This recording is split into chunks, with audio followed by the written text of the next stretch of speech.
దేవునికి మహిమ కలుగునుగాక. మహిమ ఘనత దేవునికే చెల్లునుగాక. దేవనామమున మీకు శుభము కలుగునుగాక.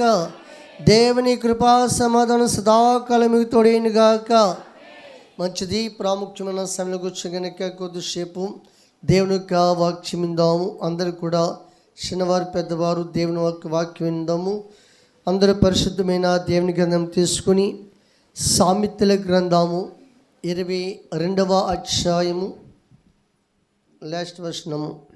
తన పనిలో నిపుణత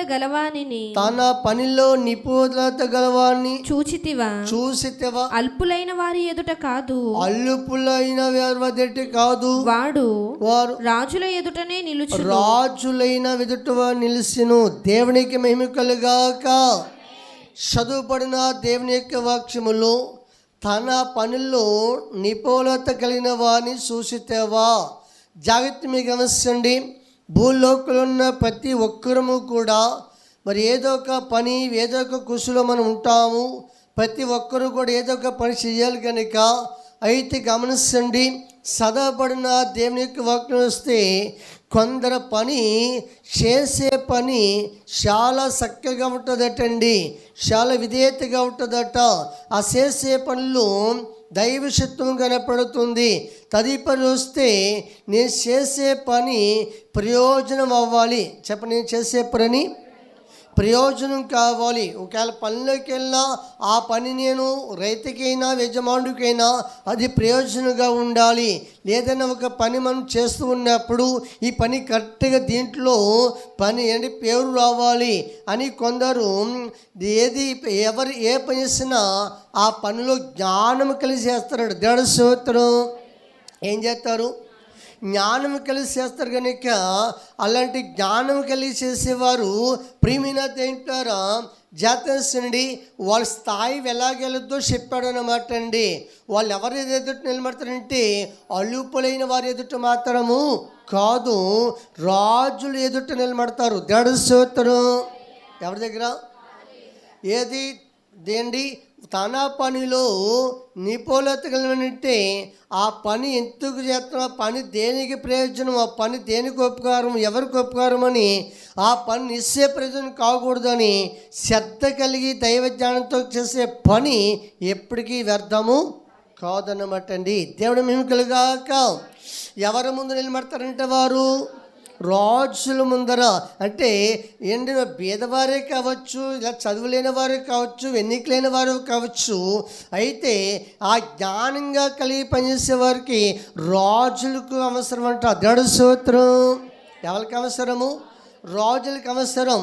కొందరు అశ్రద్ధగా చేస్తే కనుక అశ్రద్ధ వల్ల రాజులు ఎదుట మాట పక్కన పెట్టండి, ఏ ప్రయోజనము కూడా ఉండదు. అది శాపగత్తానికి సాదృశ్యం అన్నాడు. అంతే కాబట్టి దేవుని పిల్లలమైన మనం వ్యవసాయం చేసుకున్నా, చేతి పని చేసుకున్నా, వ్యాపారం చేసుకున్నా, జాబ్ చేసుకున్నా, ఎవరు ఏ పని చేసినా చేతండి ఆ పనిలో ఒక విలువైనది ఉంది. అంతే కాబట్టి ఆ పని శ్రద్ధగా చేయాలి. కనీసం దేవుడి పని చేశారు. దేవుడి స్తోత్రం. అయితే వాళ్ళకు ఉండే ఘనత గురించి చెప్పుకొచ్చాడన్నమాట అండి.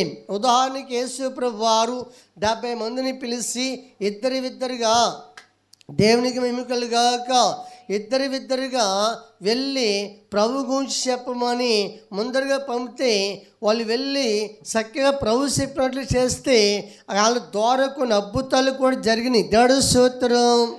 మళ్ళీ వచ్చి యేసుప్రభుని అన్నారు, జాగ్రత్త అయ్యా, నీవు చెప్పినట్లు వెళ్ళావు, నువ్వు చెప్పినట్లు చేసావు కనుక మేము వెళ్ళి నువ్వు చెప్పినట్లు చేయగా దెయ్యాలు కూడా మాకు లోబడుతున్నాయి.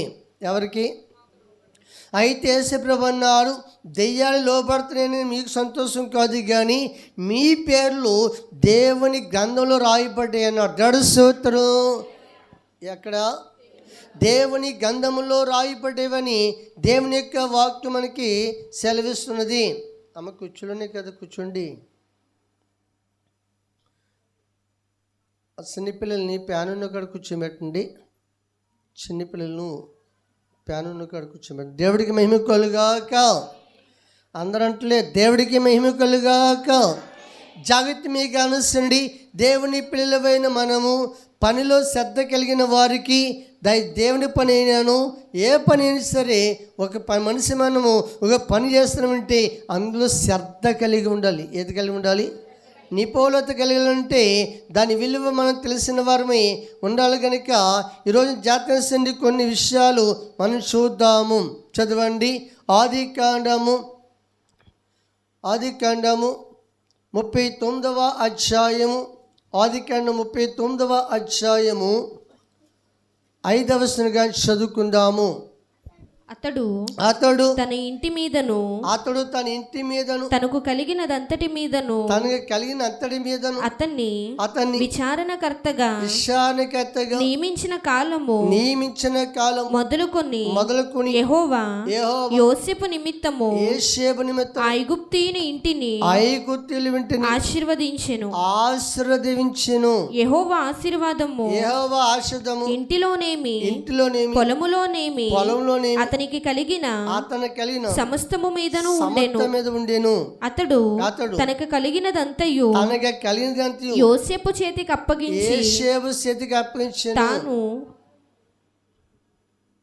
అప్పగించి తాను ఆహారము తినుట తప్ప తనకేమి ఉన్నదో చాలండి.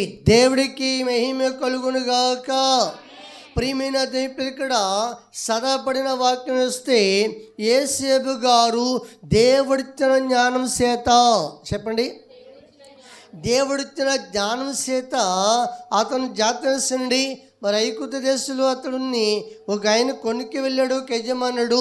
అయితే తన ఇంట్లో పని చేసుకుంటానికి ప్రియమైన దేవులారా అతను తీసుకెళ్ళి తన ఇంట్లో పనికి దాసుడిగా పెట్టుకున్నారు. అయితే యోసేపు యజమానుడు ఏ పని అప్పచెపితే ఆ పనిని చాలా నీట్గా యథార్థంగాను అనుకూలముగా యోసేపు చేత ఉండేవాడట. దేవుడి స్తోత్రం. ఏమండి, జాగ్రత్త వేసండి. పనులు ఏ మాత్రం అశ్రద్ధ మాత్రము కలిగి ఉండేది కాదు. అతను ఏ పని అట్టుకున్నా ఏమవుతుంది? సఫలం అవుతుంది. ఏమవుతుంది? జాగ్రత్త వేసండి. నిజమే, దేవుని యందు భయభక్తులు గలవారు అతను చేసేదంతా కూడా సఫలమవుతుందని. అయితే యజమానుడు ప్రియమైన దేవులారా యోసేపుని పరిశోధన చేసి చూశాడన్నమాట అండి. చూస్తే అతను చేసేదంతా సఫలమవుతానికి కారణము, అతను ఇంత జ్ఞానం కలిసేతానికి కారణము, అతను చేసినంత వర్గలుతానికి కారణము నా గొప్పతను కాదు, ఆయన గొప్పతను కాదు, కానీ దేవుడు అతనికి ఏమైనాడు? తోడై ఉన్నాడు. దేవుడి స్తోత్రం అని చెప్పేసి పరాదేశవాడు కాదా, మనకు తెలియని వాడు కాదు కదా, లేకపోతే మన చుట్టూ బంధువులు ఏమి కాదు కదా. ఇతనికి భాష చెప్తే ఒకవేళ ఈయన ఏం చేస్తాడో, ఉంటాడో, పట్టిపోతాడో అని ఏమి సందేశం లేకుండా ఆ యజమానుడు జాగ్రత్త మొత్తం అన్నీ కూడా ఎవరి చేతికి అప్పచెప్పాడట? యోసేపు చేతికి అప్పచెప్పాడు. దేవుడి స్తోత్రం. యోసేపు చేతికి అప్పచెప్పితే జాగ్రత్త మీకు గమనించండి, అతను పనిలో నమ్మకస్తుడు. ఏ పని అప్పచెప్తే పని శ్రద్ధగా చేసేవాడు కనుక గమనించండి, అతను ఇంట్లో యజమానికి ధన్యుడయ్యాడు. రాజు ముందు నిలబెట్టాడు. దేవుడి స్తోత్రం. ఎక్కడ నిలబెట్టాడు? రాజు ముందు నిలబెట్టాడు. దేవుడి స్తోత్రం. అందుకు కాబట్టి ఒకటి అతను దేవుని యందు భయభక్తులు కలిగి ఉంటాము. రెండోది దేవుడికి దేవుని ఎడల భయభక్తులు కలిగి ఉంటాము. మూడోది నమ్మకస్తుడు. అతడు ఏ పని చేసినా సరే అందులో సోమర్థనం ఏమీ కూడా కనపడేది కాదు. ఎవరు ఏ పని చేసుకున్నా సోమర్థనం ఉండకూడదు, అశ్రద్ధగా ఉండకూడదు. సోమర్థనము నీకు నష్టమే, నీకు పని చెప్పినోడు కూడా. అర్థమవుతుందండి? దేవుడి స్తోత్రం. అశ్రద్ధ అనేది ఎప్పటికీ దీవెనకరంగా మనిషి మారలేడండి. బైబిల్ చదివిస్తుంది. చదవండి. యిర్మీయా గ్రంథము 48వ అధ్యాయము 10వ వచనం చదువుకుందాము. యెహోవా కార్యము అశ్రద్ధగా చేయువాడు శాపగ్రస్తుడగునుగాక. చాలండి. దేవుడికి మహిమ కలుగాక. అందరూ చెప్ప, దేవుడికి మహిమ కలుగాక. మనం అందరం ఎవరు ఆరాధనకు వచ్చాము? దేవుణ్ణి ఆరాధనకు వచ్చాం కనుక మనము జాగ్రత్త శ్రద్ధగా ఉండాలా, అశ్రద్ధగా ఉండాలా? మాట్లాడాలి. శ్రద్ధగా ఉండాలి. అశ్రద్ధ మనకి ప్రయోజనము కాదు కనుక ఈరోజు దేవుడి పిల్లలైన మనకు కూడాను నువ్వు జాగ్రత్త దేవుని ఆరాధించినా, నీ ఇంటికాడ పనిచేసినా, పొలంలో పనిచేసినా, ఒక యజమాని దగ్గర పనిచేసినా, ఒక జాబ్ చేసుకున్నా, ఏది చేసినా సరే శ్రద్ధ అనేది నిన్ను ఒక స్థాయిలో నిలబెట్టేద్ది. దేవుడి స్తోత్రం. శ్రద్ధ అనేది ఒక నమ్మకం అనేది జాగ్రత్త నిన్ను ఒక స్థాయికి తీసుకెళ్తాని జ్ఞానైన సొలొమోను గారు మనకి చక్కగా చెప్తున్నాడు. తన పనిలో నిపుణత కలిగిన వాడిని చూసితేవా అతడు రాజులు ఎదుట నిలబడతాడు. దేవుడి మహిమ కలుగాక. కాబట్టి ఈరోజు దేవుడి పిల్లలైన మనము దేవుడి పట్ల శ్రద్ధ కలిగి ఉండాలి. మనం ఒకరి కింద పనిచేసినా శ్రద్ధ కలిగి ఉండాలి, నమ్మకంగా ఉండాలి. పనివారి మీద పనులకు వెళ్ళిన అన్ని విషయంలో కూడా శక్తి లోపం లేకుండా మనము చేయాలి. శక్తి దాచుకోవద్దు అన్నాడు దేవుడు. స్తోత్రం. తదుపరి వస్తే జాగ్రత్త మీద గమనించండి. ఒక పని శ్రద్ధగా నమ్మకంగా చేసేవారు జీవితమును దేవుడు ఏ రకంగా నడిపిస్తారు? దానియేలు గ్రంథము 6వ అధ్యాయమును 3వ వచనం చదువుకుందాము. దానియేలు గ్రంథము 6వ అధ్యాయము 3వ వచనం. ఈ దానియేలు చదవండి. అతి శ్రేష్టమైన బుద్ధి గలవాడు, ప్రధానులలోను అధిపతులలోను ప్రఖ్యాతి నొంది ఉండెను. గనుక రాజ్యమంతటి మీద అతని నియమింపవలెనని రాజు ఉద్దేశించెను. దేవుడికి మహిమ కలుగాక. ప్రియమైన దేవులారా, జాగ్రత్త వహించండి. ఇందాక యేసేపు చరిత్ర ఏరొక దేశంలో కనపడుతుంది. ఇప్పుడు దానియేలు చరిత్ర కూడా బబులోను దేశంలో కనపడుతుంది. ప్రియమైన దేవులారా, అతడు అతిశ్రేష్టమైన మాట్లాడాలి. అతిశ్రేష్టమైన మళ్ళీ దేవుడేమో ఇంకో పేరు పెట్టాడు. ఏంటంటే ఇతడు బహుప్రియుడు. ఎవరు? బహుప్రియుడు. రాజు అంటున్నాడు, జాగ్రత్త మీద గమనించండి. ఈ దానియేలు అతిశ్రేష్టమైన బుద్ధి గలవాడు. రాజు ఏం చేశాడంటే తన దేశం మీద మాట్లాడాలి, తన రాజ్యం మీద ఎలా ఉంచాడట? మంచి ప్రక్రాంతి ఉంది. జాగ్రత్తగా గమనించండి. అది మూడండి. తన రాజ్యం మీద కూడా ఒక అధికారిగా దేవుడు నిర్ణయించినడంటే గమనించండి. ఈ దానియేలు ఆ రాజుకి బంధువేమి కాదు, తెలుసున్నవాడు అంతకన్నా కాదు. దేవుడు మెమ్మికలుగాక. ఒక మాట చెప్పతే దండి ఎరుసలేము నుంచి వాళ్ళని బాంచస్త పని చేసుకుంటూ తీసుకెళ్ళిపోయాడు. దేవుడు మెమ్మికలుగాక. అంతు కాబట్టి జాగ్రత్త. అతను ఉన్న దేశంలో బోధించేవారు లేకపోయినా, అక్కడ మందిరాలు లేకపోయినా దేవుని బిడ్డ కనుక జాగ్రత్త. తన ఆత్మీయ జీవితం నిలుపుకుని చెప్పండి, తన ఆత్మీయ జీవితం నిలుపుకొని ఆ దేశానికే దేవుని చిత్తమేంటో తెలియపరిచాడు. దేవుడు మహిమ కలుగాక. రాజు చెప్తున్న మాట ఏంటంటే జాగ్రత్త.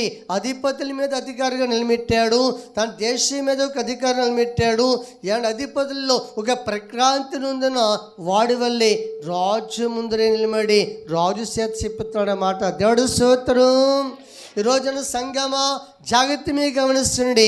చిన్నవారుమైనా పెద్దవారుమైనా ఎవరే పని చేసుకున్నా ఆ పనిలో ఒక నిపుణత అంటే ఆ పనికి ఒక ఘనత ఉంది. నువ్వు చేసుకునే పనిలో ఒక విలువ ఉంది కనుక ఏ మాత్రము సోమర్తనము కానీ, అశ్రద్ధ కానీ, లోభం కానీ ఏది కూడా పనిలో కనపడకూడదు. దేవుడు మెమ్మికలుగాక. తర్వాత జాగ్రత్త మీ గమనించండి. దేవుని పిల్లలైన మనకు కూడాను ఇప్పుడు దేవుడు విషయంలోకి మనకు వస్తే మనందరము కూడా దేవుడి విషయంలో ఎంతో నడుము కట్టుకుని పనులు సాగిస్తున్నాము కనుక ఇది దేవుడు అన్నిటికంటే గొప్ప భాగ్యం. ఇది దేవుడి స్తోత్రం. అన్నిటికంటే గొప్ప భాగ్యము. ఎఫెసీయులకు రాసిన పత్రికలో 6వ అధ్యాయం 6-7 చదువుకుందాము. మనసులను సంతోషపెట్టువారు చేయునట్లు మనసులు సంతోషపెట్టి వారు చేయనట్లు కంటికి కనబడుటకే కాక కంటికి కనపడతమే కాక క్రీస్తు దాసులమని ఎరిగి క్రీస్తు దాసులమని వెరిగి దేవుని చిత్తమును దేవుని చిత్తము మనపూర్వకముగా జరిగించుచు దేవుని చిత్తము మనసపూర్తిగా జరిగించు మనుషులకు చేసినట్టు కాక మనసులు చేసినట్లు కాక ప్రభువునకు చేసినట్టే ప్రభువుకు చేసినట్లే ఇష్టపూర్వకముగా సేవ చేయండి.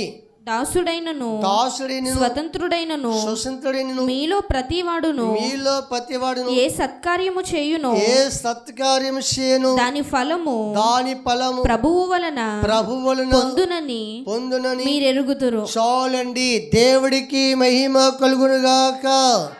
రెండు చేతులు పెట్టి దేవునికి మహిమ కలుగునుగాక. జాగ్రత్త మీ గమనించండి. ప్రియమైన దేవుడారా, మన అందరము కూడా మన దేవుని సంఘములో ఎవరు తోసిన పని వారము దేవుడి కొరకు కష్టపడుతున్నాం గనక దేవుడి మహిమ కలుగాక.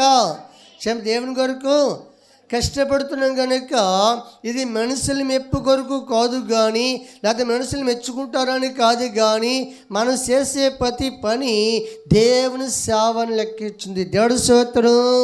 చెప్పండి, ఏ పని? దేవుడి సేవని పని చెప్తున్నాడు పౌలు గారు. తదుపరి వస్తే జాగ్రత్త మీకు గమనించండి. మనం చేసే పనికి ప్రతిఫలము ప్రతి ఒక్కరికి కూడా ప్రభువు మనకిస్తారట. దేవుడి స్తోత్రం. దాని దేవదాసి గారు ఉన్నారు, ప్రభు పని చేస్తే కనుక ప్రభు బాకీ పడేవారు మాత్రము కాదని. అంతే కాబట్టి దేవుని పిల్లలమైన మనము ఇక్కడ చీపురెట్టు తుడిసేవారైనాను, బరకాలు వేసేవారైనాను, ఓ సామాగ్రి తోమేవారు అయినాను, ఏ పని చేసేవారైనాను, ఇక్కడ క్రమశిక్షణలో నడిపేవారైనాను, దైవజనుడు చెప్పినప్పుడు ఏ పనైనా చేసిన వారైనాను, జాగ్రత్త చేస్తున్నది. మీకు ఫలము ఎవరిస్తారు? దేవుడిస్తారు. దేవుడి స్తోత్రం. అయితే జాగ్రత్త తెలుసండి, కొందరు దేవుని పనికి ఇవ్వరటండి. అది జాగ్రత్త తెలుసండి. దేవుని పనికి ఇవ్వకుండా సొంత పనులకి మాత్రం పిలుచుకుంటారట. అలాంటి వారు కూడా సరే ఉన్నారు. కనుక ఆ కాలంలో వారికి వీరికి డిఫరెన్స్ చెప్తున్నాడు. పిలుపులు రాసిన పత్రిక 2వ అధ్యాయమును 21వ చదువుకుందాము. అందరూ తమ సొంత కార్యములని తన సొంత కార్యములని చూసుకొనుచున్నారు కానీ యేసుక్రీస్తు కార్యము చూడరు. చాలండి. దేవుడికి మహిమ కలుగాక. ఇక్కడ ఏపీసీలో ఉన్న సంఘానికి పిలిపిల్ సంఘానికి అక్కడ తేడా చెప్తున్నాడు అక్కడ పౌలు గారు. దేవుడి మహిమ కలుగాక. అక్కడ ఎలా ఉన్నారు? పిలిపిల్ సంఘంలో అమ్మా తమ సొంత కార్యములు తప్ప కానీ దేవుడి పని పట్టించుకునేవారు కాదటండి. జాగ్రత్త వేసండి. ఇప్పుడు ఇక్కడ ఏపీఎస్సీలో సంఘంలో ఉన్న ఏంటి వీళ్ళని చూసి తర్వాత వాళ్ళు కూడా నేర్చుకున్నారు. దేవుడి స్తోత్రం. వీళ్ళని చూసి వాళ్ళని కూడా నేర్చుకున్నారు. ఎత్తుగట్టే జాతరండి. ఈ దేవుని పని చేస్తున్న ఈ ఏపీఎస్సీ సంఘములో వాళ్ళు దేవుడు దీవిస్తున్నాడు కనుక, దేవుడు తోడై ఉన్నారు కనుక, దేవుడు ప్రతిఫలం ఇస్తున్నారు కనుక అప్పుడు వాళ్ళు సెట్టి దేవుడు పని చేస్తున్న వీళ్ళని ఇంత దీవెనకరంగా దేవుడు ఇచ్చారని చెప్పేసి ఆ పిలిపిలో ఉన్న సంఘము కూడా జాగ్రత్తగా గమనిస్తుంది. సొంత కార్యముల కంటే దేవుని కార్యములు ఎంతో నమ్మకంగా చేస్తూ మొదలుపెట్టారట. దేవుడు మేము కలుగాక. ప్రియమైన దేవుని సంగమా గమనించండి. దాసుడైన ప్రతిఫలం ఇచ్చేవాడు ఆయనే, యజమానుడైన ప్రతిఫలం ఇచ్చేవాడు ఆయనే. నేను గొప్పవాడిని కదా, ఎంత నడువంకి పనిచేయాలి అని ఏ ఒక్కరం అనుకోకూడదు. దేవుడి స్తోత్రం. ఇది ఎవరి పని? మహారాజు పని. ఏ పని? మహారాజు పని. రాజులకు రాజు అయిన ప్రభు పనిది. దేవుడి స్తోత్రం. అంతే కాబట్టి అమ్మా జాగ్రత్త మీద. అంతే కాబట్టి ప్రియమైన దేవుని పిల్లారా, దేవుని సంఘంలో మనందరము కూడాను చక్కగా చిన్న పనైనా పెద్ద పనైనా జాగ్రత్త.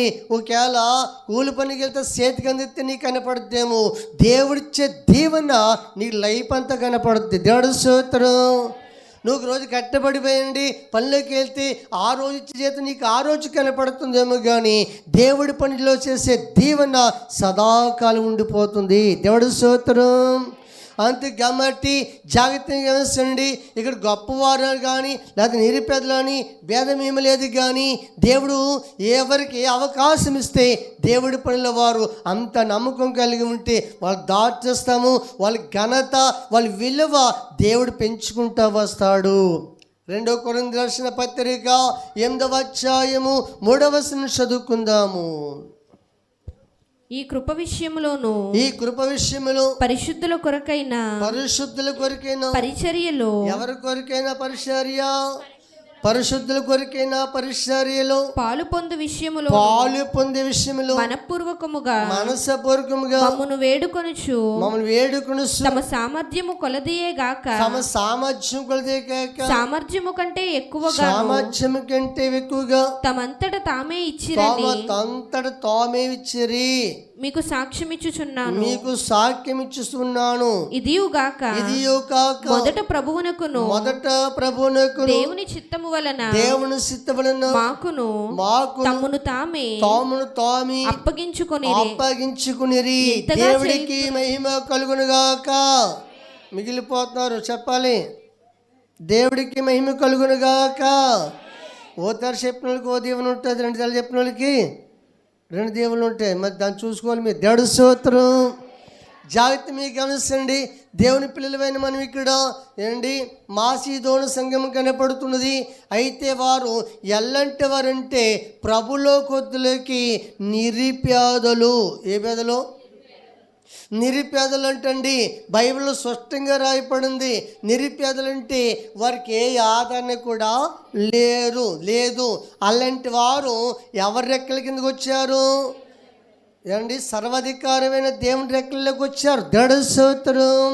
ప్రియమైన దేవుని పేర ఆ నిరుపేదలకి విస్తరించిన శ్రమలు విస్తరించిన వాళ్ళు జయించడానికి కారణం ఏంటి? దేవుని కృప వారికి దొరికిందట. దేవుని స్తోత్రం. ఏం దొరికింది? దేవుని కృప వారు దొరికింది కనుక నిరుపేదలైన వారు శ్రమలు జయించుకుంటూ తర్వాత గమనించండి. నిరుపేదలం కనుక మనం పనికి వెళ్ళకపోతే మనకి ఎలా గడుతుంది, మన పని మనం చేసుకోకపోతే ఎలా గడుతుందని అనుకోలేదటండి.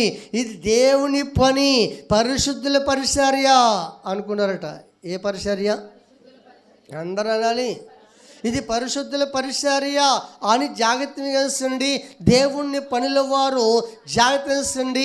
ఇది ప్రభు పని అని నమ్మకంగా చేతములు పెట్టారట. మీరు మొదటి నుంచి చదువుకుంటే 8వ అధ్యాయము వాళ్ళు దాచేస్తాము విస్తరించిందంట. దేవుడికి మహిమ కలుగాక. ఏం చేసింది? ప్రేమ విస్తరెత్తమే కాదు, నిరుపేదలుగా లేరట. జాగ్రత్తగా గమనించండి. వాళ్ళ విశ్వాసం చెప్తున్నారు, మా జీవితాల్లో ప్రభుకి అప్పచెప్పాము. తర్వాత దైవజనుల పౌలు గారికి అప్పచెప్పారట. దేవుని స్తోత్రం. ఈ రోజున సంగమా జాగ్రత్తగా గమనించండి. ప్రియమైన దేవులారా, నువ్వు చేసే పని, నేను చేసే పని, ఎవరు చేసే పని అయినా దేవుడు చూస్తూ ఉంటారు కనుక రండి. నీ పోలతంటే దాని విలువ తెలిసి మనం పని చేయవలసిన వారమైనాము. అంతే కాబట్టి ఈరోజు దేవుడి పిల్లలమైన మనకు కూడాను సొంత పని చేసుకున్నా, ఒక పనికి శాతానికి వెళ్ళినా ఏ తనం ఉండకూడదంటే సోమరతనము. బైబిల్లో ఉంటుంది. వాళ్ళు సోమరిని పనిలోకి ఎగైతే యజమాని కూడా నష్టపోతాడట. సోమరిని పనిలోకి ఎగైతే జాతండి. జ్ఞానం లేనివాడికి పని అప్పచెప్పొద్దు అన్నాడు. మనకు దేవుడి స్తోత్రం. ఎత్తుకెట్టి ఆ పని విలువేంటో వాళ్ళకి అర్థము కాదని ఈ రోజున దేవుని పిల్లలైన మనకు కూడాను ఎత్తుకెట్టి ఈ పనిలో మనం పాల్గొంటున్నప్పుడు ప్రభు ద్వారా మెప్పు పొందుతామంట. దేవుడికి మేము కలుగాక. దేని ద్వారాను? ప్రభు ద్వారాను. ఈ పిలిపిలి సంఘాలైన వారు వాళ్ళ సొంత పనులు చేస్తున్నారంట, కానీ దేవుని పని చూసేవారు కాదట. ఇప్పుడు ఈ మాసిదోని సంఘంలో ఈ నిరుపేదలు దేవుని పని చేస్తూ ఉంటే, వీళ్ళు దాటస్థం విస్తరలుతూ ఉంటే, వీళ్ళు ఆశద్ధం వద్దలుతూ ఉంటే, ఈ ఘనత ప్రబలుతూ ఉంటే అప్పుడు వాళ్ళు అనుకున్నారట. దేవుడి స్తోత్రం. అయ్యో మనం ఎంతవరకు సొంత పనులు చేసుకున్నాము, మన సొంత పనులనే పాల్గొన్నాము, దేవుడి పని ఇంతైనా మనము చెయ్యలేదు అని చెప్పేసి వారు జాతరండి. తర్వాత వాళ్ళు తెలుసుకుని వారు కూడా దేవుడి స్తోత్రం. ప్రియమైన దేవుని పిల్లారా, జాగ్రత్త మీకు గమనించండి. మన అందరికీ శిరస్సు దేవాతి దేవుడై ఉన్నాడు కనుక మన అందరము కూడా దేవునికి అవయవాలై ఉన్నాము. ఏమైనాము? అవయవాలునేమో. జాగ్రత్త మీకు గమనించండి. ప్రియమి చెప్పారా, ఈ అవయవాలన్నీ కొన్ని అవయవాలు ఘనమైన పనులు చేస్తాయి, కొన్ని అవయవాలు ఘనహీనమైన పని చేస్తాయి. ఈ ఘనహీనమైన పని చేసిన వానికి ఘనత ఇచ్చేవాడు ఆయన్ని. ఈరోజు జాగ్రత్త మీకు గమనించండి. ఆయన సూచిస్తున్న దేవుడు కనుక ప్రతి వారికి పదవులు ఇచ్చేవాడు ఆయనే. దేవుడు మేము కలుగాక. నేను ముఖ్యంగా చెప్పేది ఏంటంటే, ప్రియమి చెప్పారా, ప్రపంచంలో మొట్టమొదటగా దేవుని పనిని మించిన పని మరొకటి ఏది కూడా లేదు. ఎందుకంటే గమనిస్తుంది, పిలిపి అధ్యాయంలో ఉంటే 4:4 కాంచి మనం చూసుకుంటే దేవుణ్ణి పని చేసే వారికి 4:4 అనుకుంటాం ఏమండి, వారి పేర్లు దేవుని జీవగంధములో రాయబడి ఉన్నాయని. దేవుడు మేము కలుగాక. అందుకు కాబట్టి ఈరోజు నా దేవుడి పిల్లలమైన మనం కూడాను చక్కగా మరి సంఘము మరి ఎవరు ఏ పనిలో ఎవరికి ఏ పని అప్పచెప్పినా నమ్మకంగా చేస్తున్నాం కనుక ఆ నమ్మకమైన దేవతి దేవుడు తప్పనిసరిగా మీకు ప్రతిఫలము మాసీదోని సంఘ బిడ్డలని నిరుపేదలైన వారిని దీవించిన దేవుడు అట్టిగంటే దీవెన దేవుడు మీకు అనుగ్రహించునుగాక. జాగ్రత్త మీకు గమనించండి. నేను దేవుడి పని చేస్తే నాకేం వస్తుంది, సేవకుడు చెప్తే నాకేం వస్తుంది, ఆయనకి లోపడి చెప్తే చేస్తే నాకేం వస్తుంది అని ఒకవేళ అనుకుంటే అది నీ సొంత బుద్ధి. దేవుడు స్తోత్రం. ఏ బుద్ధి? ప్రియమైన దేవుని పిల్లారా, దేవుని పని దొరికితే అది గొప్ప భాగ్యము. ఆ పని పోగొట్టుకుంటే దానంత దరిద్రం కూడా ఏది కూడా లేదు. దేవుడు స్తోత్రం. ప్రియమైన దేవుని పిల్లారా, జాగ్రత్త మీకు గమనించండి. నిజం ఎత్తగట్టి ఎలీషాని దేవుడు పిలిచినప్పుడు ఆయన బోర్డంత ఆత్మపరుడు, బోర్డంత పనివారు ఉన్నారు, మంచి పనిలో ఉన్నారు. ఏలియా వెళ్ళి పిలిస్తే ఎక్కడ విడిచిపెట్టేసి వచ్చేస్తారు. దేవుడు స్తోత్రం. ఎక్కడ విడిచిపెట్టేసి వచ్చేస్తారు. జాగ్రత్త వేసండి. వచ్చి ఏలియా దగ్గర పరిశీలన చేస్తాడు వాడేటండి. ఏమండి, ఏలియాకి ప్రియమైన చెప్పారా, కాళ్ళు కడుక్కుంటే నిలిచేవాడంట, చేతుల మీద నీళ్లు పోసేవాడంట, చాలా శ్రద్ధగా చూసేవాడంట. అయితే మీరు గమనించండి, ఎలీషా నమ్మకమైన వాడు. దేవుడు పిలిచాడు, తండ్రితో చెప్తున్నాడు, నన్ను దైవజనుడిని పిలిచారు, ఏలియా పిలిచిన చెప్పినప్పుడు తల్లిదండ్రులు అన్నారు, ఎల్లునైనా. దేవుడు స్తోత్రం. ఈ ఆత్మలు మన శాస్త్రమైనవి కాదు. దేవుడిని పిలిచాడు కనుక నిన్ను వెళ్ళేమని చెప్పేసి ఎలీషాను పంపించారు. జాగ్రత్త వేసండి. ఎలీషా గారు ఏలియా దగ్గర పనిచేస్తూ సంఘంలో సేవ చేస్తూ తదుపరి ఏలియా కాలం ముగింపుకు వచ్చినప్పుడు ఏలియా మాట్లాడిగా, దేవుడు స్తోత్రం. ఎలీషా, నువ్వు పిలిస్తే పిలవగానే వచ్చావు, పిలవగానే వచ్చి నీ ఆత్మల వైపు చూడలేదు, నీ పనుల వైపు చూడలేదు, అంతమంది పనివారు ఉండగా కూడా పిలవగానే వచ్చావు, నువ్వు చాలా ధన్యుడవు. అంతే కాబట్టి ప్రభు దగ్గరికి వెళ్ళే సమయం నాకు ఆసనమైనది, నా పిలుపు దగ్గరికి వస్తుంది. అయితే ఇంత నమ్మకంగా చేస్తాను నీకు ఏంటి, ఏదైనా నేను ఒక దేవుని అడిగి ఒక పనిని చెయ్యాలి అనుకుంటున్నాను, నీకేం కావాలో కోరుకో అన్నాడు. దేవుడు స్తోత్రం. నీకేం కావాలో కోరుకోమంటే ఆయన ధనం కోరుకోలేదు, ఆస్తి కోరుకోలేదు, కానీ ఒకటే చెప్పాడు, నువ్వెంత ఆత్మ కలిగి ఉన్నావు, రెట్టింపు ఆత్మ నాకు కావాలి. దేవుడు స్తోత్రం. ప్రియమైన దేవుని పిల్లారా, జాగ్రత్త మీకు గమనించండి. దేవుని పిల్లలమైన మనము సరే అది దేవుని చిత్తమైతే తప్పనిసరిగా నీకు లభిస్తుంది అన్నారు. అయితే దేవుడు ఎలీషా ఏది కోరుకున్నాడు అదే తప్పనిసరిగా దేవుడు అతనికి ఇచ్చారు. ఏమండి, ఆస్తి పరుడు వచ్చి ఏలియా దగ్గర సేవ చేసి 2 అంతల ఆత్మను పొందుకున్నాడు. ఎలీషా గారి దగ్గర సేవ చేసి ఎవరండి, గెహజీ ఉన్నది ఓడగొట్టుకున్నాడు, ఉన్నది ఓట్టుకున్నాడు, ఉన్న తలంతులు పోగొట్టుకున్నాడు. దేవుడు స్తోత్రం. ఉన్న తలంతు పోగొట్టుకున్నాడు. ఏలియా తర్వాత ఎలీషా ఎలాగయ్యాడో ఏమండి, ఎలీషా తర్వాత గెహజీ కూడా అలాగే అవ్వాలి. జాగ్రత్త మీకు గమనించండి, దేవుని పిల్లలమైన మనము ఎందుకంటే మనం లెక్కలు వేసుకుంటే దేవుడి పని చేయలేము, కానీ అందరి లెక్కలు చూసేవాడు ఆయన. కనుక చెప్తున్నాను, చిన్న పనైనా పెద్ద పనైనా నమ్మకంగా చేస్తే కనుక నువ్వు చేసే పని యథార్థమైతే, నువ్వు చేసే పని అనుకూలంగా ఉంటే చెప్తున్నాడు, రాజులు ఎదుట నిలబడతాడు ఆ వ్యక్తి. దేవుని స్తోత్రం. అలుపులైన వారి దగ్గర కాదు అని. ఎందుకంటే నిజమే, ఈరోజు జాగ్రత్తగా వేసండి. మరి దేవుని సేవ దేవుళ్ళలోనికి వచ్చాక ప్రియమైన దేవులారా ఏమండి, దైవజనులు ఏది చెప్తే చెప్పండి, దైవజనులు ఏది చెప్తే అది నమ్మకంగా చేస్తున్నమాట అండి. ఆయన అనేవారు, బాబు మేము ఎక్కించారు అవ్వాలి కనుక మీ మధ్యలోకి మందిని తుడిచేసి బరకాలు వేసేసి కాలు కొడుకునే వరకు నీళ్ళు కట్ట పోసేయాలి బాబు, ఎక్కడ ఏ లోటు రాకూడదు అనేవారు. నీళ్ళు ఎక్కించే మోసేవాళ్ళు అనమాట అండి. అలా చేసుకుంటూ వచ్చేవాళ్ళు. అలా కొన్నాళ్ళు ఉన్నాక జాతనిస్తుంది, ఏ పని అప్పచెప్తే ఆ పని నమ్మకంగా చేసేవాళ్ళు. ఎక్కడైనా కోర్టు ఉంటే దైవజనుడికి జాతనించండి, అన్ని సామాను అంతా మోసేసుకొని పనిలోకి వెళ్ళేవాడిని, పని నుంచి డబ్బు వచ్చేసి అండి అన్నీ ఏర్పడేసేసేవాడిని. తర్వాత జాతనించండి, సేవకులు వచ్చి నడిపించి మళ్ళీ కోర్టు వైపుకి వెళ్ళిపోతే మళ్ళీ ఎక్కడ కోర్టు ఉన్నప్పుడు సంఘములు మళ్ళీ అన్నీ కూడా కూర్చుకుని తెచ్చుకుని ఆ దైవజనుడి ప్రయాణం కొరకు కూడా ప్రయాణం చేసేవాడిని. దేవుడు స్తోత్రం. జాతనించండి. అలా కొన్నాళ్ళు ఉన్నాక అండి అనుకోని రీతిగా అవతిపాడు సత్యానంద గారి ద్వారా సంఘ పెద్దగా అభిషేకం చేశారు.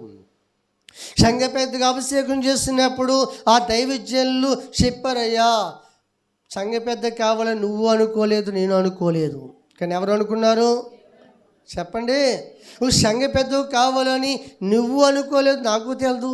అప్పటిదాకా సంఘ పెద్దగా నిర్ణయిస్తారని. దేవుని స్తోత్రం. ఒక సంఘ పెద్దగా నిర్ణయించబడాలంటే ఎన్ని అర్హతలు కావాలో బైబిల్ ఉంది. అర్థమైందా? ఎన్ని అర్హతలు కావాలో అలాంటి వాళ్ళ సంఘ పెద్దగా నిర్ణయించమని బైబిల్లో ఉంది. జాతనించండి. అనుకోని రీతిలో రావతి సత్యనంద గారు నన్ను సజ్జరి గారిని సంఘ పెద్దగా అభిషేకం చేస్తారు. ఆయన చెప్పబడిన మాట ఏంటో తెలుసండి, అయ్యా ఈ రోజు నుంచి మీరు దైవజనులకి 2 రెక్కలు అన్నారు. దేవుని స్తోత్రం. ఇద్దరు మీరు 2 రెక్కలు. మనిషికి రెక్కలు ఎంత బలమైనవో సంఘ పెద్దలు కూడా అంత బలమైనవి. అయితే అయ్యాలు ఏం చెప్పారో తెలుసా? బాబు నువ్వు కూలి పని చేసుకునేవాడివే, నేను కాదంటలేదు, నీ దగ్గర ఏమీ లేదు, అయినా నాకు తెలుసు. అయితే గమనించండి, దేవుని ఆత్మచేత నింపబడ్డావని మేము కూడా తెలుసుకోగలుగుతున్నాము. ఎందుకంటే నువ్వు నిరుపేదవై ఉండగా దేవుడు అడిగితే ఇచ్చేదేంటి? తాళం. దేవుని స్తోత్రం. ఇష్టమే కాకుండా దేవుని పని ఎంతో నమ్మకంగా నువ్వు చేస్తున్నావు. ఈ వరము దేవునికి ఇచ్చాడు కనుక ఈ రోజున కొన్ని పాచలు చెప్తున్నాను, జాగ్రత్తగా ఆలకించు బాబు అని చెప్పేసి. అప్పుడు దైవజనుడు పొరుగు నుంచి రావాలి కనుక సంఘంలో ఎవరైనా గౌనులు రాకపోతే కనుక నీకు తెలిసి కనుక ఊళ్ళో వాళ్ళు కనుక ఎందుకు రాలేదో, ఒకవేళ నేర్చకుండా రాలేదో, లేకపోతే ఒకవేళ ఎక్కడికైనా రాలేదో అప్పుడు మీరు వాకు చేసుకుని నేర్చకుంటే ప్రార్థన చేసి రావాలి. మీరు తదుపరి ఒకవేళ ఎక్కడికైనా ఆదివారం ఆరాధన మనిషి వెళ్ళిపోతే కనుక అమ్మ ఆరాధన మనం మానకూడదయ్యా, ఇది విలువైనది, దేవుడికి కోరుకున్న దినము అని చెప్పి వాళ్ళు ఏదో మళ్ళీ బలపరిచి చంద్రులు రావాలి. తర్వాత గమనించండి, ప్రియమైన చెప్పారా, దేవుడి పని వచ్చినప్పుడు మీ పనులు మానుకోవాలి, దేవుడి పని చేయాలి, మీకు జీతము ప్రవహిస్తారు అని. దేవుని స్తోత్రం. మీ జీతము ప్రవహిస్తారని వారు. జాగ్రత్తగా గమనించండి. దేవుని పిల్లలమైన మనము ఆయన చెప్పబడిన మాటలన్నీ కూడా ఒక కాగితం మీద రాసుకోలేదు, కానీ మైండ్లో పెట్టుకునేవాడిని. దేవుడికి మహిమ కలుగాక. జాగ్రత్త మీకు గమనించండి. దేవుని పిల్లలైన మనకు కూడాను అప్పుడు కూలి పని 15 రూపాయలు. అప్పుడు కూలి పని 15 రూపాయలు. ఆ కూలి పని మీదే ఏంటి కుటుంబాన్ని పోషించుకోవాలి. ఆ కూలి పని మీదే నేను కుటుంబాన్ని పోషించుకుంటూ దేవుడి పని చేయాలి. దేవుడు మేము కలుగాక. జాగ్రత్త మీకు గమనించండి. దేవుని పని చేస్తున్నప్పుడు నాకు ఏది లోటు అనిపించేది మాత్రము కాదండి. దేవుడు మేము కలుగాక. నాకేమీ కొదువా ఇక నాకేమీ కొదువా దోడుండా శ్రీకరుండగు దేవుడైనా శ్రేష్ఠ పాల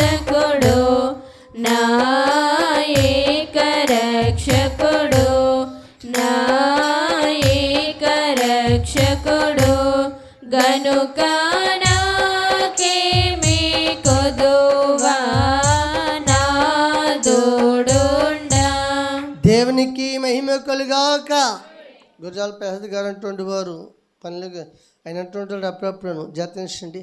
మీ పనిలాగా మనం మనతో పాటు పనిచేసి సాయంకాలం దాకా ఇంటికి వద్దులకు నేర్చిపడిపోతున్నాము. సాయంకాలం దాకా పని చేసి వచ్చాక మళ్ళీ గబ్బా తాను చేసి పెట్టలేసుకొని రౌండ్ వేసేసుకోని అంతే. దేవుడి స్తోత్రం. రౌండ్ వేసేసి ఏమైనా బలహీనతగా ఉంటే వాళ్ళు ప్రార్థన చేసి ఏమండి ఇంటింటికి వెళ్ళి ప్రార్థించేసి అలాగా చావలోకి రాకమునిపి అండి మళ్ళీ వాళ్ళ గృహాలు దర్శించి మళ్ళీ వచ్చి మళ్ళీ ఒక గంట సేపు సంఘం కొరకు దైవజన్ కొరకు అందరి కొరకు ప్రార్థన చేసేవని ఇది మీరు చూడని కల్లా చూసే దేవుడికి నిజమే. దేవుడి స్తోత్రం. ప్రియమైన దేవుని పిల్లారా జాతరండి అంతని ఆ టైంలో వద్దులోకి మా వాళ్ళు పడుకునే వారు కూడాను మళ్ళీ లెగ్గొట్టిన భోజనం పెట్టిన భోజనం చేసుకోను మళ్ళీ తెల్లవారిక సులువుగా లేచి మళ్ళీ పనిలోకి వెళ్ళేవాడిని. అలసట ఉండేది కాదు. దేవుడికి మహిమ కలుగాక. అంతే కాబట్టి ఈ రోజున దేవుడి పిల్లలమైన మనకు కూడాను ఎందుకంటే నిజమే చూస్తున్నవాడు దేవుడు కనుక నమ్మకమైన వారికి మెండైన దేవుని ఇచ్చేవారు ఆయన కనుక. ఈరోజు దేవుడి పిల్లలమైన మనకు కూడా ఎంతకీ మాట చెప్తున్నంటే మనందరం కూడా దేవుడి పని నడుము కట్టుకుని చెయ్యాలి. దేవుడి స్తోత్రం. చెప్పండి. దేవుడి పని నడుము కట్టుకుని చేయాలి. మనుషులు చూస్తున్నారా లేదని మనుషుల వైపు చూడకూడదట చెప్పాడు కదా. మనుషులు చేసినట్లు చేయక అంటే అర్థం ఏంటి? మనసుకి వెళ్ళి ఇతరులు చేస్తే చేసే కనుక రేపు పొద్దున్న నీకు వచ్చి చేయాలి ఏంటి. ఇక దైవజన్ చెప్తే మళ్ళీ మీకు వచ్చిన చేస్తానా చెప్పాలి. దేవుడి మహిమ కలుగాక. మీ కొరకు మీ ఇంటికి వచ్చి నేను మీరు చేసిన పని నేను చెయ్యను కానీ మీ కొరకు ఏం చేస్తాను? ఆ ప్రార్థనే మీకు మీ ఇంటికి ఆధారమైనది. దేవుడి మహిమ కలుగాక. అంతే కాబట్టి పౌలు గారు అంటున్నారు మీరు ఎంతగా మారుతారని నేను ఊహలో కళ్ళలో కూడా అనుకోలేదు. మీ హృదయాలు దేవుడికి ఇచ్చేస్తారు. దేవుడికే కాకుండా మళ్ళీని రండి దైవజనుడు ఎంత చెప్తే అంతని తర్వాత అధికారము మాకు ఇచ్చారు. ఇంతగా మారారు నాకు ఆశ్చర్యం వేస్తుంది అన్నాడు. దేవుడి మహిమ కలుగాక. అందుకు కాబట్టి దేవుని పిల్లలైన మనకు కూడాను తదుపరి కొరింథీయులకు రాసిన పత్రిక 2 కొరింథీయులకు రాసిన పత్రిక 9వ అధ్యాయము 2 కొరింథీయులకు రాసిన పత్రిక 9వ అధ్యాయము 6వ వచనం చదువుకుందాము. కొంచెముగా విత్తువాడు కొంచెముగా విత్తేవాడు కొంచెముగా పంట కోయును. కొంచెముగా పంట కోయును. సమృద్ధిగా విత్తువాడు సమృద్ధిగా విత్తేవాడు సమృద్ధిగా పంట కోయును. సమృద్ధిగా పంట కోయును అని ఈ విషయమై చెప్పవచ్చు. ఈ విషయమే చెప్పవచ్చు. సనుగు కొనకయు బలవంతముగా కాకయు బలవంతంగా కాకయు ప్రతివాడు తన హృదయములో నిశ్చయించుకున్న ప్రకారము ఇయ్యవలెను. దేవుడికి మహిమ కలుగును గాక. ప్రియమైన దేవుని పిల్లారా జాగ్రత్త వహించండి. దేవుని పని కొరకు ఏవండి మరి బైబిల్ ప్రకారం ఇచ్చేవారు ఉంటారు. తదుపరి వాళ్ళు ఇచ్చేవారు ఉంటారు. లేదా వాళ్ళ స్థితిగతులు బట్టి ఇచ్చేవారు ఉంటారు. అయితే ఇక్కడ చదవబడిన వాక్యంలో మనం వచ్చే మాట ఏంటి? కొంచెముగా విత్తేవాడికి కొంచెమైన పంటే కోసుకుంటారు. విస్తారంగా విత్తనాలు వేసుకునే వాడికి విస్తారమైన పంట కోసుకుంటారు. తదుపరి గమనించండి. ఇచ్చేవాడు బలవంతంగా కాక ఎలా కాక బలవంతంగా కాక జాగ్రత్త మీ గమనించండి. మీ మనసులో నిశ్చయించుకుని బలవంతంగా కాక సనుగు కొనక ఏం కనుక జాతనండి. ప్రియమైన దేవులారా దైవజనుడు బలపండి మరి బలవంతం చేయకూడదు. తర్వాత విచ్చేవాడు జాతనండి సనుగు కొనగొద్దు అన్నాడు. దేవుడి స్తోత్రం. మీ మనసులో నిశ్చయించుకుని ఎందులోను మీ మనసులో నిశ్చయించుకుని ఏమండి దాన్ని దేవుని కార్యం చేయండి అని చెప్తున్నారు. కనుక ఈరోజు దేవుడి పిల్లలైన మనం కూడాను ఎందుకంటే దేవుని పనికిచ్చేది ఇది బలవంతం కాదు. కానీ అక్కడ చెప్తామేంటి? సనుక్కోవద్దు, బలవంతంగా వద్దు. దేవుడి స్తోత్రం చెప్పండి. మాట్లాడాలి, సనుక్కోవద్దు, బలవంతంగా వద్దు. దేవుడు స్తోత్రం. ఇంకా కింద చదవండి. దేవుడు ఉత్సాహముగా ఇచ్చువానిని ఉత్సాహంగా ఇచ్చేవాడిని ప్రేమించును, ఉత్సాహంగా ఇచ్చేవాడిని ప్రేమించును, మరియు మరియు అన్నిటి యందు ఎల్లప్పుడూ మీలో మీరు సర్వ సమృద్ధి గలవారై సర్వ సమృద్ధి గలవారి ఉత్తమమైన ప్రతి కార్యము చేయుటకు దేవుడు మీ ఎడల సమస్త విధములైన కృపను విస్తరింప చేయగలడు. దేవుడికి మహిమ కలుగునుగాక. ప్రియమైన దేవులారా, చండి చెప్తూ ఉన్నారు. ఒకవేళ దేవుని కార్యమును దేవుని పని వచ్చినప్పుడు చెప్తున్నాడు, బలవంతం కాక, ఏం కాక, బలవంతంగా కాక, సనుగు కొనుక వద్దు అన్నాడు. బలవంతంగా ఇచ్చేది ప్రయోజనం కాదు, సనుక్కుండా ఇచ్చేదే ప్రయోజనము కాదు. దేవుడి మహిమ కలుగాక. ఉత్సాహంగా ఇచ్చేవాడికి చెప్పండి, మాట్లాడాలి. ఉత్సాహంగా ఇచ్చేవాడిని దేవుడు ప్రేమిస్తున్నాడంటే దేవుడు స్వార్థపడు అనుకున్నారా? స్వార్థపడు కాదు. జాగ్రత్త వేసండి. ఈ రోజున కొందరికి ఇస్తే తిరిగి వచ్చే అవకాశాలు కూడా. అయితే ఇక్కడ దేవుడు చెప్తున్నాడు, మీకు దేవుని కృప విస్తరిస్తుంది. దేవుడు స్తోత్రం. ఏమి విస్తరిస్తుంది? దేవుని కృప విస్తృతుంది. ఏమండి, మీ సర్వ సమృద్ధి అన్నాడు, కూతకాత కాదు అమ్మా. ఏ సమృద్ధి? మాట్లాడాలి. సర్వ సమృద్ధి కలిగి కృపావండి ధన్యత మీకు దొరుకుతుంది అన్నాడు. ప్రియమైన దేవుడా, రాసిన దేవుడు చెప్తూ ఉన్నాడు కనుక జతసండి పని చేస్తులో మనము, ఇది దేవుని పని. దేవుడి స్తోత్రం. ఏ పని? దేవుని పని. జాగ్రత్త మీద గమనించండి. దేవుని కార్యం దేవుడు పని చేస్తున్నప్పుడు చెప్తాము కనుక. అయితే నాకున్న దేవుడిచ్చిన అనుభవం ఏంటంటే ఎవరిని బలవంతం పెట్టేది ఏది లేదు. దేవుడు స్తోత్రం. బలవంతంగా పెట్టేది ఏమి లేదు. ఏమండి, జాతసండి ఇవ్వలేదని సనుక్కునేది ఎప్పుడు కూడా లేదు. దేవుడు స్తోత్రం. ఎందుకంటే దేవుడు మాట్లాడిన వాడు నమ్మదగిన దేవుడు కనుక 20 సంవత్సరాలు సుమారైన ఆ మాటలు మాట్లాడి నేటికి కూడా నడిపించేవాడు ఆయన. ఇది ఎవరి పని? దేవుని పని కనుక దేవుని పని దేవుడు జరిగించుకుంటూ వస్తారు. దేవుడు మేము కలుగాక. అంతే కాబట్టి మాట ఇచ్చిన దేవుడు ఎప్పుడూ మాట తప్పలేదు. కానీ ఇది మన హృదయంలో నిశ్చయించుకుని, ఎక్కడ? మన హృదయంలో నిశ్చయించుకుని కూడా పని చేయకూడదు. ఎందుకంటే మత్తయి శుభవార్తలో ఉన్నది ప్రేమ చెప్పారు. ఎందుకంటే నువ్వు వాక్యం బోధించుకెళ్ళిపోతాము, దాన్ని నమ్మినా నమ్మకపోయినా చేసిన చేయకపోయినా అది మీ ఇష్టము, దేవుని చిత్తం అంతే. దేవుడు స్తోత్రం. మత్తయి శుభవార్త 23వ అధ్యాయంలో యేసు ప్రభు అన్నారు, జాతకండి శాస్త్రుల్ని పరిశీలన చెప్తారు కానీ ఏంటి వాళ్ళు చేయరు. అంతేకామని మోయిసెచ్చు కానీ భారమును మీరు వాళ్ళ మీద పెడుతున్నారు అన్నారు. జాగ్రత్త వేసండి. ప్రియమైన చెప్పారో దైవజ్ఞని నేను ఎవరి మీద మేము భారం పెట్టేవారమో కాకూడదు. మీ భారమైనా మా భారం మోసేవాడు ఆయన. దేవుడు స్తోత్రం. అందుకే దేవసేగన్నారు, నీవే తప్పించితివి నీవే నడిపించిదావు,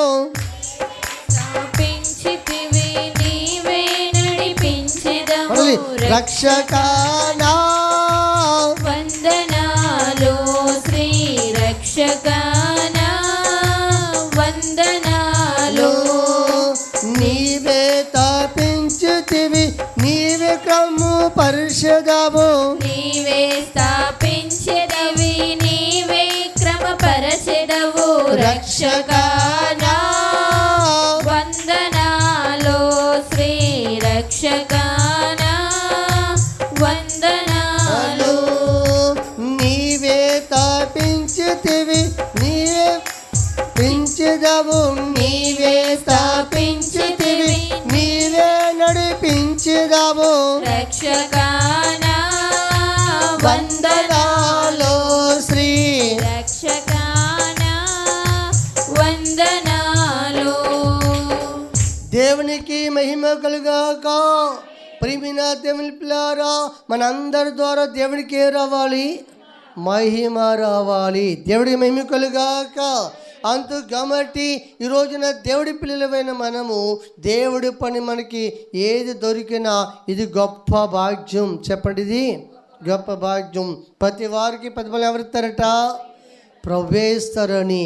అయితే మీరు గమనించండి, మనుషులు చేసినట్లు కాదు, దేవునికి చేసినట్లు అనుకోండి.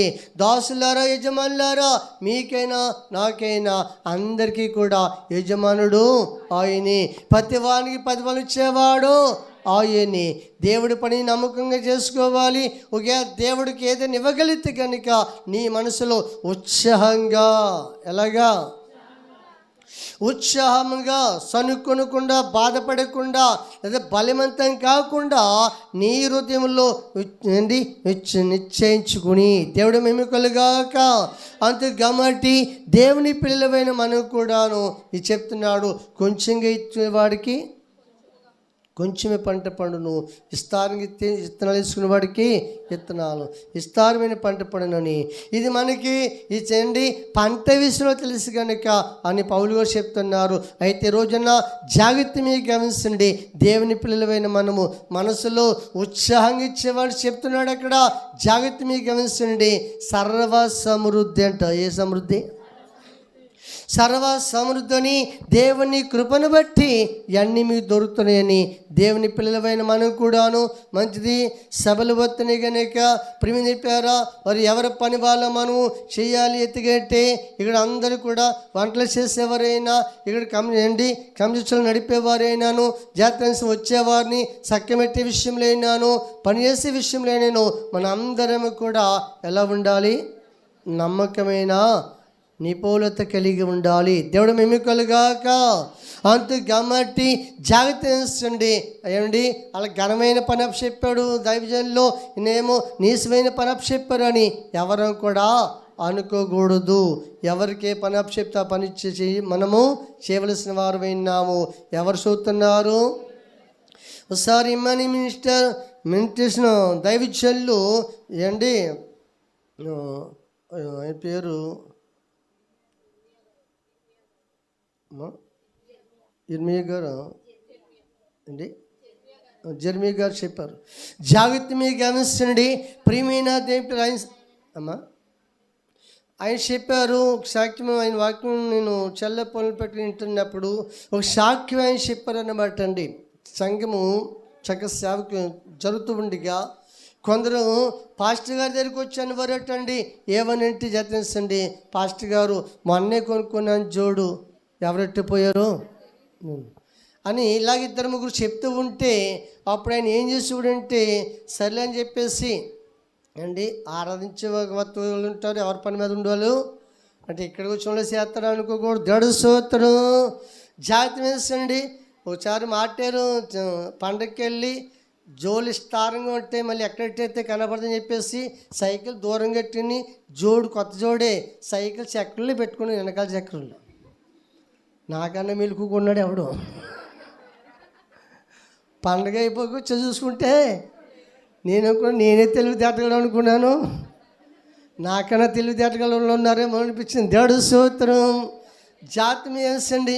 అప్పుడు పాస్టర్ గారు అంటే ఆ పాస్టర్ గారు వేసేట్టే ఇలాంటి బాబునికి అగేసి, నైనా నీకు ఒక పని చెప్తున్నాను, ఇది నేను అప్పచెప్పింది కాదు దేవుడు అప్పచెప్పిందని చెయ్యన్నాడు. దేవుడు స్తోత్రం. అలాగేనండి అయ్యగారన్నారట. సరే వస్తూ వెళ్తుంటారు కనుక ఒక జోల్ ట్యాండ్ చేయించి అండి వచ్చిన వారి జోలన్నీ కూడా స్టాండ్ మీద పెట్టి వెళ్ళేటప్పుడు ఎవరి వాళ్ళకి చక్కగా అప్పచెప్పిన మన సంఘం కాడ ఇలా జరుగుతుందని మాట్లాడుతున్నాయని చెప్పి ఆ దైవజనం అంటే సరేనండి అయ్యగారు అన్నట్టండి.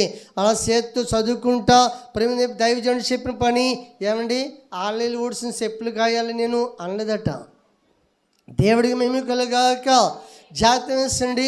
అయితే దేవుడి పని ఏం చేశాడు కనుక తదుపరి దేవుడు అతను ఆశ్రయించి దీవించి చదువు పూర్తయింది. తర్వాత ఆయనకి కలెక్టర్గా జాబ్ వచ్చిందట. ఏ జాబు మాట్లాడరే? కలెక్టర్గా జాబ్ వచ్చిందంటండి.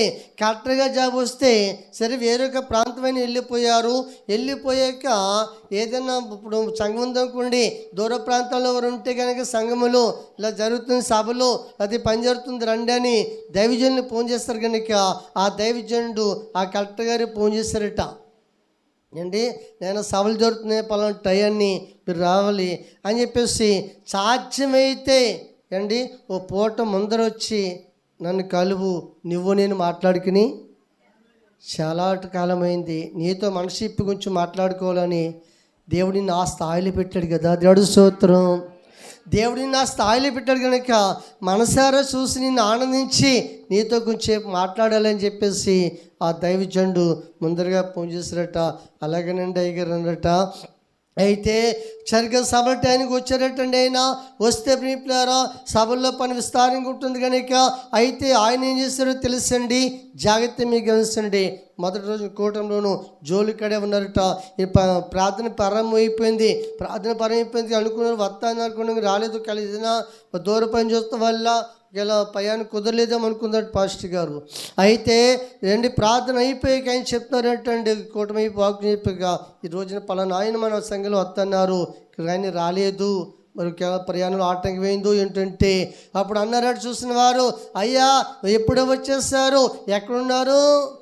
జోలికాడ ఉన్నారు. దేవుడు స్తోత్రం. ఎక్కడున్నారు? జోలికాడ ఉన్నారయ్యా అంటే గబగబగా ఆ పాస్టర్ గారు ఏదికి దిగి వెళ్ళి ఎంతో కౌగులించుకుందరట. నాయనా నువ్వు ఆ స్థాయికి వెళ్ళిపోయావు కదా, మరి ఈ పనికి వాళ్ళకి చెప్తాం కదా అయినా మళ్ళీ ఇంత వచ్చి ఇక్కడ ఉండమంటే ఒకటే మాట చెప్పారట, ఆ స్థాయికి తీసుకెళ్ళిందండి ఈ పని. దేవుడు స్తోత్రం. నన్ను ఆ స్థాయికి తీసుకెళ్ళింది ఈ పని అని చెప్పినప్పుడు చాలా ఆశ్చర్యపడట. ఆ 3 రోజులు సభలు జరుగుతున్నప్పుడు ఏంటండి ప్రియమైన దేంట్లో తట్టటి నాకులు తీశాడంటే ఆయన. ఏమెట్టుకుని భోజనాలు కూటలో సభ అయిపోయాక భోజనాలు చేసినప్పుడు అండి ఒక గంప పట్టుకుని ఆకులు తీశాడంటే ఆయన. దేవుడు స్తోత్రం. అంటే అర్థం ఏంటి? జాతేసండి తన్ను తాను తగ్గించుకున్నవాడు హెచ్చింపబడతాడని చెప్పాడు. దేవుడికి మహిమ కలుగాక. అంటే అర్థం ఏంటంటే అంత స్థాయికి వెళ్ళిపోయి ఏం రాలేదు ఆయనకి, అది గర్వం ఏం చేస్తుంది? ప్రియమైన దేవుని జాగ్రత్త వేసండి. ఆ సాక్షి వింటున్నప్పుడు కళ్ళంట నీళ్ళు కారిని. ఏమండి ప్రియమైన దేవుని జాగ్రత్తగా వేసండి. దేవుని పిల్లలమైన మనము ఏమండి మనందరూ చిన్నవారమైన పెద్దవారమైన చూస్తున్న దేవుడి రెక్కల కింద ఉన్నాం. దేవుడి స్తోత్రం. మహోన్నతమైన రెక్కల నీడలో మనం ఉన్నాము. మహోన్నతమైన రెక్కల్లో మనం చేరి ఉన్నాము. మహోన్నతమైన రెక్కల్లో మనం ఉన్నా కనుక ఆ పెద్ద బలాలు నీకు ఎలా ఉంటాయో మాటలు చెప్పి ముగిస్తాను. కీర్తన గ్రంథము 91వ అధ్యాయం చదువుకుందాము. మహోన్నతను సాటిన నివసించేవాడే సర్వశక్తి నీడను చాలండి. దేవుడికి మహిమ కలుగాక. మహోన్నతుని నీడలో చెప్పండి మనం అందరూ ఎవరి నీడలోకి వచ్చాము? ఓ పాట పాడతాను, నేను పాడలేదు కానీ నీ సల్లని నీడలని పాట ఉంటుంది. దేవుడి స్తోత్రం. ఒత్తే పాడండి. నీ సల్లని నీడలో నీ చక్కని సేవలో నా బ్రతుకు సాగనిమ్మయా యేసయ్యా, నా బ్రతుకు సాగనిమ్మయా, నా బ్రతుకు సాగనిమ్మయా యేసయ్యా, నా బ్రతుకు సాగనిమ్మయా. నీ చల్లని నీడలో నీ చక్కని సేవలో నా బ్రతుకు సాగనిమ్మయా యేసయ్యా, నా బ్రతుకు సాగనిమ్మయా. కష్టాలు ఎన్ని వచ్చినా శోధనలు ఎదురైనా, కష్టాలు ఎన్ని వచ్చినా శోధనలు ఎదురైనా, నీ కృపా నాకు చాలు, నీ కాపుదల మేలు, నీ కృపా నాకు చాలు, నీ కాపుదల మేలు.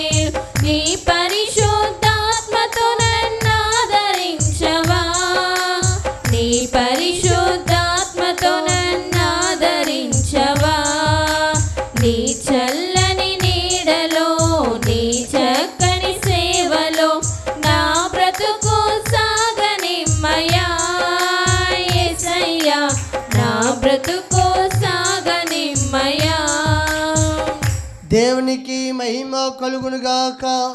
మహిమ ఘనత దేవునికే చెల్లునుగాక. రోజున ఇక్కడ కొన్ని విలువైన మాటలు దేవుడు మనకు అందించారు కనుక మనం అందరం ఎవరి నీడలో ఉన్నాం? దేవుడి నీడలో ఉన్నాం కనుక మన అందరం కూడా దేవుని పనివారమై ఉన్నాం, దేవుని ఆరాధించవలసిన వారై ఉన్నాం, దేవుడికి మహిమ తెలవలసిన వారమై ఉన్నాం కనుక మాసిదోను సంఘ బిడ్డలు నిరుపేదలైనా కానీ వాళ్ళ పేరు ఎక్కడికి వెళ్ళినా మోగిపోయిందంట. చెప్పిన వాళ్ళ పేరు ఎక్కడికి వెళ్ళినా మారు మోగిపోయింది ఉంటుంది వాక్యం. దేవుడికి మహిమ కలుగాక.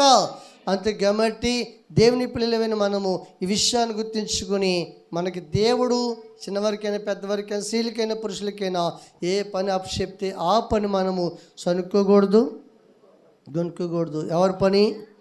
దేవుని పని అని ఖచ్చితంగా నడుము పట్టు చేస్తే కనుక దాని ప్రతిఫలం ఎవరిస్తారు?